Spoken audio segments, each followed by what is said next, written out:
was funny, like watching that last 2 weeks ago and last week, halfway through last week, I'm like, where the chunk plays, where are they? And as soon as I said it, Andrews breaks 35-yard, then there were a few more throughout it. But does it feel like, obviously you want chunk plays to be, everyone wants chunk plays to be a part of your offense, but is the design of it more where your consensus is like, we're going to take exactly what they give us and march down the field? We feel that execution-wise, that'll be successful for us? Not really. I don't think that's sustainable. The number in order: turnovers, explosive plays, touchdowns in the red zone, lost yardage plays, third down conversions. That's how you win, both sides of the ball. So don't turn it over, be explosive. If you're not explosive, you better be damn good on third downs, because you got to keep drives, or fourth downs, conversion downs. And we've been explosive in the run game. Where we've got to get more explosive is in the pass game. We've got to find ways to create. Some of that's been a byproduct of the defense. Some of it's been a byproduct of play calling. Some of it's been a byproduct of we've been ahead in the fourth quarter. We really haven't. We've tried to take it a little bit, take the air out of the game, sometimes successfully, sometimes not. But we know you get 32 teams across the league. Everyone's going to say we got to find a way to be more explosive. I think the air yards per attempt are down league-wide. It's just teams are having trouble throwing the ball deep on defenses. Have you seen defenses kind of evolve to take away the big play more, or why do you think that might be? I think there's more of that. I think schematically you're seeing more and more teams play in a certain style than there was a few years ago, probably. But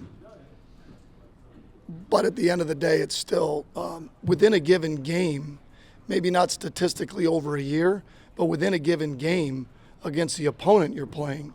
Does that make sense? So whether your goal is to get X amount of explosives within that given game, you're trying to not turn over and be more explosive than your opponent. I think in years past, the offense would talk about how sometimes defensive coordinators would throw them game plans that they just frankly didn't expect based on tendencies and stuff. Have you seen any of that this year? And I guess what do you think the kind of long-term benefits of that are facing defenses where maybe they do things with their curveballs that this defense? Some of that might be true, but not really yet. Have not seen that. Some of the teams that we've played, we've played 3 of the 4 teams have been structured similarly, and they're married to really what they do. Some other teams are a little bit different in terms of how they schematically go up against Lamar. And some of that has to do with formationally and who's on the field. That does have something structurally. I think a lot of that comes from not coverage structure, but how big do you get in terms of your personnel?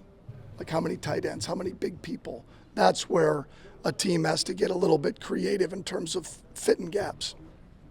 Todd, we ask players this all the time, but is there some extra excitement being involved in a Ravens-Steelers game, knowing the history of this rivalry? Oh, I think a divisional game. It felt like that the week before. It felt like that going to Cincinnati. I would think anyone, I won't want to speak for coach, but when your number one goal is to win your division, that's what you set out to do, is win your division. Then obviously it's huge. It's an AFC game, it's a divisional game, it's a rivalry game. Obviously the 2 head coaches have been in place for, a long, long time in terms of number of games. So we're excited. We're excited to continue to grow as an offense, continue to execute each week at a higher level, and that's our goal. Coach, what has been specifically working for you guys in the red zone? We've seen you go way more to Lamar Jackson there than to rely on Justin Tucker like we've seen in past years. Well, it's players. It's I shouldn't say all. Obviously it's all collectively. I think we've done a good job as a staff scheming it. We've had players make plays.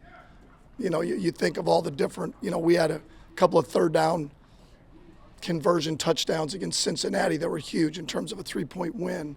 Obviously Lamar adds a different element.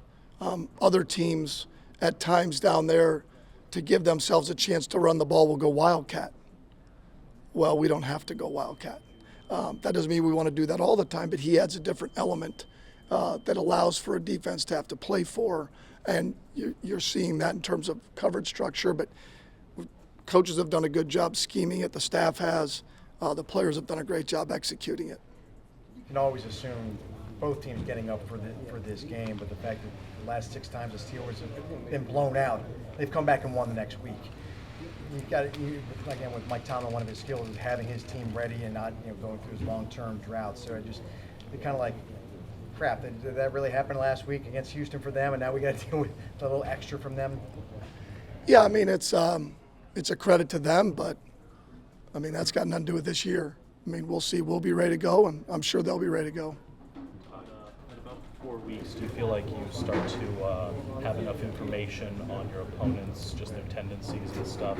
And with that, do you feel that they have enough information on you to start to scout what you do? And how do you incorporate like tendency breakers or things that you can maneuver so you aren't solved necessarily?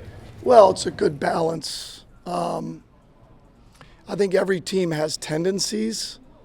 I think it's knowing what those tendencies are.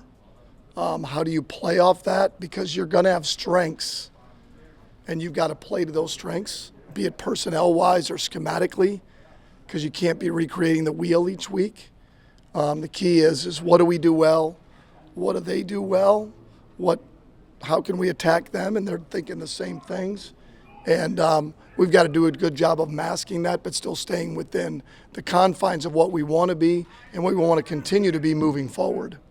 Having Watt and Highsmith this week, does it help that you had 2 really good pass rushers last week? Are they structured similarly, and do you feel like that helps your offensive line this week? Well, first off, I'd prefer nobody has great pass rushers. It's a lot more fun that way. When you talk about scheming stuff up, that's a lot more fun than when you're trying to figure out chip help and those kind of things. Myles Garrett's a handful, and the other guys they've got, and these guys are really good players. So we'll have our work cut out for us. We got to do a great job of staying ahead in the chains and, getting the ball out.